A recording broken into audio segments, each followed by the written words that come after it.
जब भी कभी सोते हो, रात को जब सोते हो, हमेशा बाईं करवट लेटना है। कौन सी करवट लेटना है?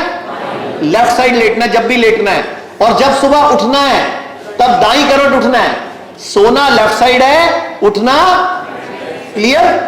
और जब भी सोते हो, सिर जो आपका है ये पूर्व में होना चाहिए या दक्षिण में होना चाहिए। ध्यान रखना, हमेशा बिस्तर जैसे मर्जी पड़ा रहे, आपको हमेशा पूर्व में या दक्षिण में सिर करके सोना है।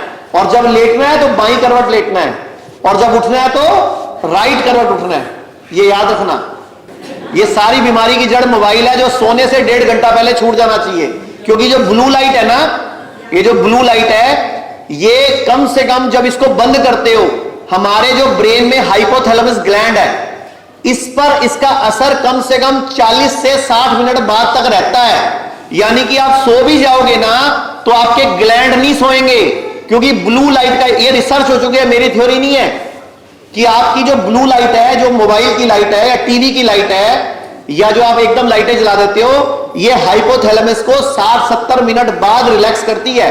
तो इसीलिए जब भी सोना है 1-1.5 घंटा पहले फोन, और फोन निकाल के अपने कमरे से बाहर रखा करो। 12 फुट कम से कम फोन दूर रखा करो, क्योंकि जो इलेक्ट्रोमैग्नेटिक रेज हैं वो आपके दिमाग में खराब करेंगी। कल को ब्रेन ट्यूमर, कोई सिस्ट, कोई आंखों की रोशनी, इन सब में गड़बड़ होगा। या बुढ़ापे में सिजोफ्रेनिया, मेनिया, डिप्रेशन, नींद ना आना, कई बीमारियां लेके घूमोगे। तो रात को फोन कम से कम 12 फीट दूर होना चाहिए, मतलब कमरे से बाहर रखो। क्योंकि जो रात को उसकी लाइट बीप बीप करती है ना, वो इलेक्ट्रोमैग्नेटिक वेव्स है, और वो वेव आपकी पूरे रूम में घूम रही है। तो जितना वो वेव ऐसे ऐसे करेगी लाइट, उतना आपके ब्रेन के सिग्नल्स को डिस्टर्ब करेगी वो। चाहे आप सो रहे हो तो साउंड स्लीप नहीं आएगी।